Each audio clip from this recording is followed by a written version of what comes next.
సమర్థ సద్గురు సాయినాథ్ మహారాజ్కి జై. సాయి భక్తులందరికీ నమస్కారం అండి. మన సాయినాథుని దయ వల్ల అందరూ సంతోషంగా ఉండాలి అని మనస్ఫూర్తిగా కోరుకుంటూ ఈ వీడియో ఆరంభిస్తున్నాను. ఇక ఈరోజుటి వీడియోలో మన కోసం బాబాగారు అందిస్తున్న సందేశం ఏంటి అంటే, బిడ్డ అస్సలు ఏమరపాటుగా ఉండకు, అనుకోని అదృష్టం నిన్ను చేరబోతుందమ్మా. ఎట్టి పరిస్థితుల్లో అజాగ్రత్తగా ఉండి ఈ యొక్క అదృష్టాన్ని వదులుకోవద్దు. నీ చేతులారా నువ్వు వదులుకుంటే నష్టపోయేది నువ్వే. ముందుగా ఈ యొక్క బాబా మాట విను. నీ అదృష్టం ఎలా నువ్వు నిలబెట్టుకోవాలో, నీ అదృష్టాన్ని ఎలా చేజెక్కించుకోవాలో, నేను నీకు ఎటువంటి అద్భుత వరాన్ని ఇవ్వబోతున్నానో ఖచ్చితంగా నువ్వు తెలుసుకునే తీరుతావు. కాదు అనకుండా, నిర్లక్ష్యం చేయకుండా, అలక్ష్యం చేయకుండా ఈ సాయివాక్కు వింటావు కదూ అని బాబాగారు మన కోసం ఒక అద్భుతమైన సందేశం తీసుకొచ్చారండి. ఆ సందేశం వినబోయే ముందు ఒక చిన్న రిక్వెస్ట్ ఫ్రెండ్స్. సముద్రం అన్నాక అలలు, మనిషి జీవితం అన్నాక సమస్యలు, కష్టాలు తప్పవు కదా. కానీ ప్రతి ఒక్క సమస్యకి 24 గంటల్లోనే పరిష్కారం చూపే మనకు తెలిసిన ఒక గురువు గారు ఉన్నారండి, శ్రీనివాసరాజు గారు. నంబర్ 1 వశీకరణ స్పెషలిస్ట్. శ్రీ షిరిడి సాయిబాబా గారి ఆశీస్సులతో జ్యోతిష్యం చెబుతారు. మీకున్న ఎటువంటి ప్రాబ్లమ్స్కైనా సరే ఖచ్చితమైన పరిహారం 100% సొల్యూషన్ అనేది చూపిస్తారు. మీరు ఉన్న చోట నుంచే గురువుగారిని ఫోన్ కాల్ ద్వారా సంప్రదించవచ్చు. మీ సమస్య అయితే తీరిపోతుందండి. 96630644 ఈ నంబర్కి కాల్ చేశారంటే మీకున్న ఎటువంటి ప్రాబ్లమ్స్ అయినా, విద్య, ఉద్యోగం, వ్యాపారం, ప్రేమ, పెళ్లి సమస్యలు, రియల్ ఎస్టేట్ ప్రాబ్లమ్స్, విదేశీ ప్రయాణం ఆలస్యం అవుతుంది, వీసా రావట్లేదు, వీసా ఆలస్యం అవుతుంది, భార్యాభర్తల మధ్య గొడవలు, సంతాన సమస్యలు, రాజకీయ సమస్యలు, వ్యవసాయ సమస్యలు, అంతేకాకుండా వాస్తు దోషాలు కానివ్వండి, జాతకంలో దోషాల వల్ల పెళ్ళిళ్ళు ఆలస్యం అవుతున్నా, ఇలా ఎటువంటి సమస్యలకైనా గురువుగారి పరిష్కారం అయితే చూపిస్తారు. అంతేకాకుండా స్త్రీ పురుష వశీకరణ కూడా చేస్తారండి. మీరు చేయవలసింది 96630644 నంబర్కి కాల్ చేసి గురువుగారి మీద మీ ప్రాబ్లం పెట్టారంటే ఆ ప్రాబ్లం తీరిపోతుందండి. నేను చెప్పించుకొని నా సమస్య తీరి నాకు నమ్మకం కుదిరిన తర్వాతే మీ వరకు అయితే తెలియజేస్తున్నాను. ఒకసారి నమ్మకంతో గురువుగారికి కాల్ చేయండి, మీ ప్రాబ్లమ్స్ అయితే తీర్చుకోండి ఫ్రెండ్స్. ఇక ఈ రోజుటి బాబాగారి సందేశం విషయానికి వస్తే, బిడ్డ ఏమరపాటుగా ఉండొద్దమ్మా. ఈ సందేశం సాక్షాత్ నీకోసం షిరిడీ నుంచి నేను అందిస్తున్నాను. అందుకే ఎట్టి పరిస్థితుల్లో అజాగ్రత్తగా మాత్రం ఉండవద్దు. ఎందువల్లంటే నీకు నేను ఒక అదృష్టాన్ని ఈ సాయి తండ్రి అందించబోతున్నాను.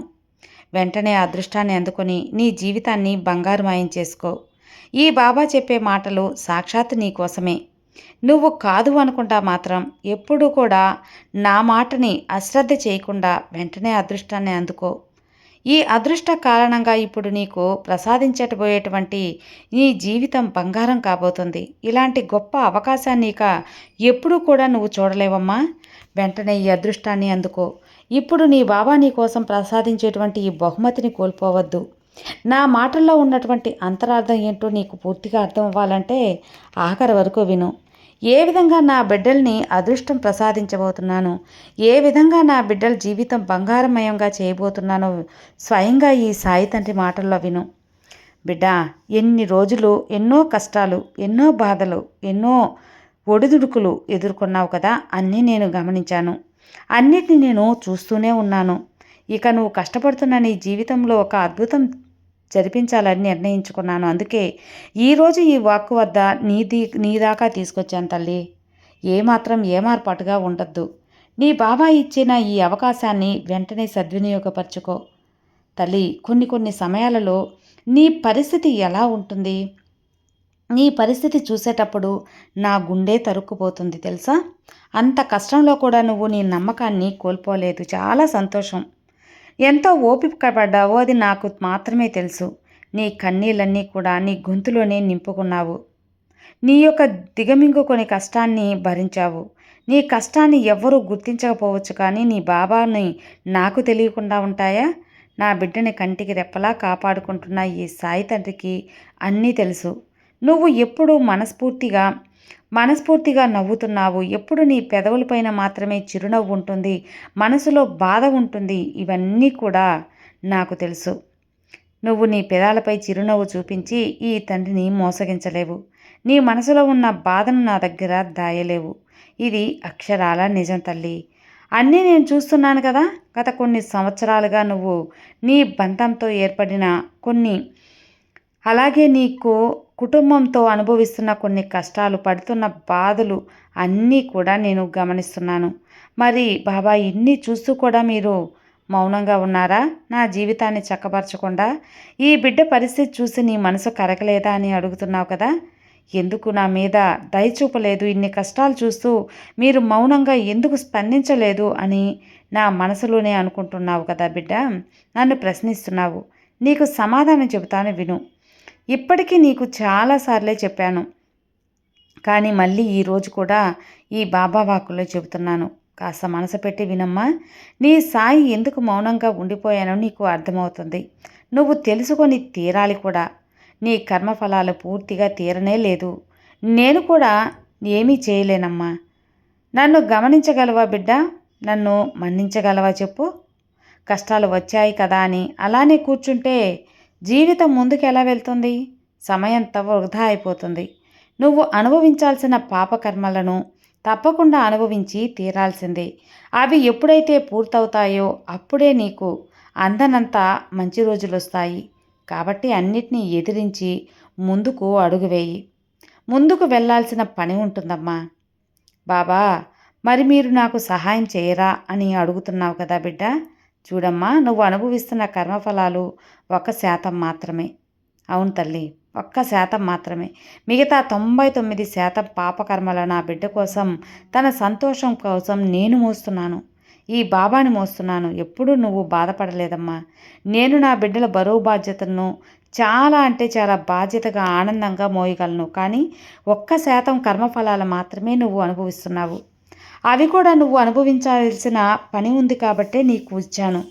మిగతా పనులు తప్పకుండా నేనే చేస్తున్నాను. కొద్ది రోజులు ఓపిక పట్టు. దేనికి భయపడకుండా ఎదిరించి ముందుకెళ్ళు. అన్నీ సర్దుకుంటాయి. అక్కడితో నీ కర్మఫలాలు పూర్తయిపోయి వెంటనే ఒక గొప్ప జీవితం అనేది నీకు మొదలవుతుంది. తల్లి, గుర్తుపెట్టుకో బిడ్డ, నమ్మకం అనేది నీ మీద నీకు ఉండాలి. అలాగే తర్వాత ఈ బాబా మీద ఉంచాలి. నమ్మకం అనేది ఉంచుకుంటే నీకు కొంత బలం అనేది ఉంటుంది. అది ఏ నమ్మకాన్ని ఇతరులపై పెట్టావో అది నీకు బలహీనంగా మారుతుందని గుర్తుంచుకో. ఏ నమ్మకం కూడా ఎప్పుడు జరిగిన గతాన్నే తలుచుకొని కృంగిపోతూ ఉండవద్దు. ఎప్పుడు కూడా నీ గతాన్ని నీ బలంగా మార్చుకో. అప్పుడే విజయం అనేది సాధిస్తావు. బిడ్డ, పరులపై పెట్టిన నమ్మకం ఎలా ఉంటుందో తెలుసా? ఎలా అంటే వేసవికాలంలో తాగటానికి నీళ్ళు కోసం, వర్షం కోసం ఎదురు చూసినట్లు ఉంటుంది ఇతరుల మీద నమ్మకం పెట్టుకుంటే. కాబట్టి నీపై నువ్వు నమ్మకం పెట్టుకో. నువ్వు నీ ఇంట్లో పెట్టుకుంటే మట్టి కుండలో నీటి వలె ఉంటుంది. నీకు దాహం వేసినప్పుడల్లా ముంచుకొని తాగవచ్చు. ఇప్పుడు అర్థమైందా తల్లి? ఎప్పుడైనా సరే నీ మీద నువ్వు నమ్మకం ఉంచుకో. ఇతరులపై నీకున్న నమ్మకం నీపై నీకు కలిగిన నమ్మక బలాన్ని బలహీనపరచకూడదు. ముందు నీపై నీవు దృఢమైన నమ్మకాన్ని కలిగి ఉండాలమ్మా. తర్వాత ఇతరులను నమ్మాలి. అవసరం, అవకాశం, అనుమానం, ఇవి 3 కూడా ఎప్పుడు కూడా నీకు ఎన్నో నేర్పుతాయి పాఠాలు. వాటిని జాగ్రత్తగా నేర్చుకొని సరిదిద్దుకుంటూ ఉండాలి. ఇప్పుడు నీ కోరిక తీరడానికి ఆలస్యం ఎందుకు అవుతుందో చెప్తాను, జాగ్రత్తగా విను. పసిపిల్లాడికి అన్నం ఎప్పుడు పెట్టాలో తల్లికే కదా తెలుస్తుంది. పాలు ఎప్పుడు పట్టాలో అమ్మకే కదా బాగా తెలుస్తుంది. ఆలస్యంగా పిల్లలకి అన్నం పెట్టడానికి కారణం కూడా ఆ అమ్మకే తెలుస్తుంది. అలాగే తల్లి, నీ సాయి కూడా నీకు ఏం కావాలో తెలుసు, ఎప్పుడు ఇవ్వాలో తెలుసు. తండ్రి స్థానంలో నిలబడి నీకు ఏది ఎప్పుడు కావాలో దానికి తప్పకుండా నేను అందిస్తాను. విలువైన వాటిని ఆ భగవంతుడు నీకు ప్రసాదించేటప్పుడు కాస్త ఆలస్యం చేస్తారు. ఎందుకంటే వాటి విలువ నీకు అర్థం కావడానికి. నువ్వు అడిగిన వెంటనే ఇస్తే వాటి విలువ నీకు తెలియదు కదా. అజాగ్రత్తగా చూస్తావు. అలాగే దాన్ని పొందే అర్హత నీకు ఉందో లేదో భగవంతుడు తెలుసుకోవటానికి కాస్త సమయం అనేది పడుతుంది.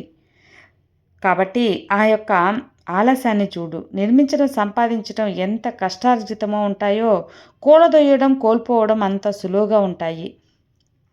అందుకే విలువైన వస్తువులు నీకు ప్రసాదించేటప్పుడు కాస్త ఆలస్యం అవడం సహజమే. వాటి విలువ నీకు చెప్పాలనే ఈ జాగ్రత్త.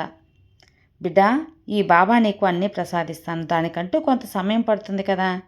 దానికోసం వేచి ఉండాలి. వాటి విలువ నువ్వు తెలుసుకోవడానికి కాస్త సమయం పడుతుందమ్మా. దాని విలువ నువ్వు తెలుసుకున్నప్పుడు అది ఎంత జాగ్రత్త చూసుకోవాలో, ఎలా వాడుకోవాలో అన్నీ కూడా నీకు అరక్షణం కూడా ఆలస్యం చేయకుండా తెలుసుకుంటావు. వాటిని కాపాడుకుంటావు. వెంటనే నీవు కోరింది నేను ప్రసాదిస్తాను చూడు.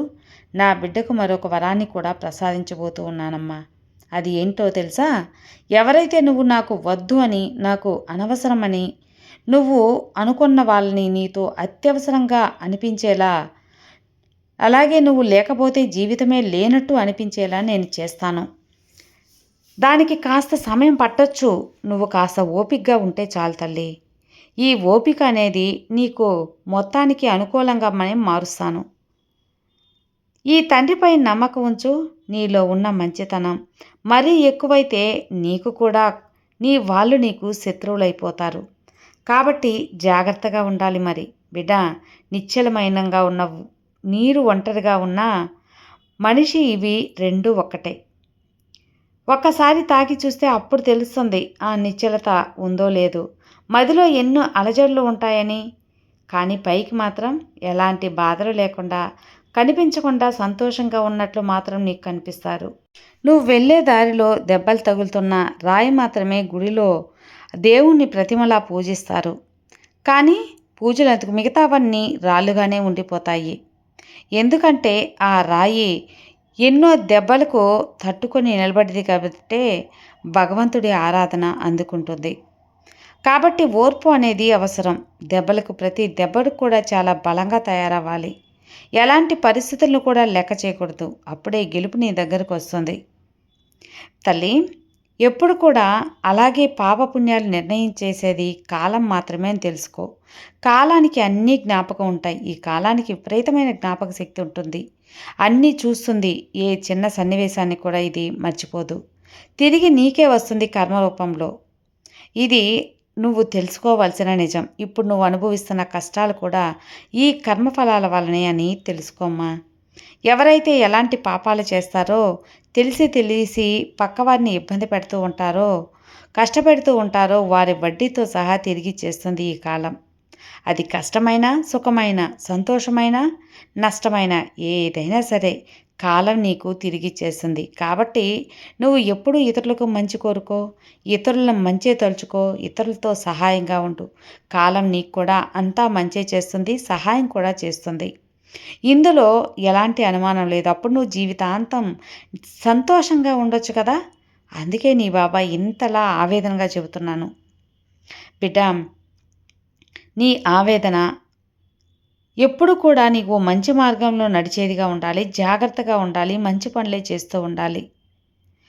నాకున్న శక్తులతో నీకు, నీ కుటుంబానికి కొండంత బలాన్ని నేను ప్రసాదిస్తాను. ఆ కొండంత బలం నీకు, నువ్వు తాకిందల్లా బంగారంగా కూడా నేను మారుస్తాను. అంటే నీకు మంచి రోజులు, నువ్వు నీ కుటుంబం అంతా ఆనందంగా, ప్రశాంతంగా, మంచి స్థాయిలో నిలబడేలా నేను చూస్తానమ్మా. ఇవన్నీ కూడా నా బిడ్డ మంచితనం వల్లనే జరుగుతాయి.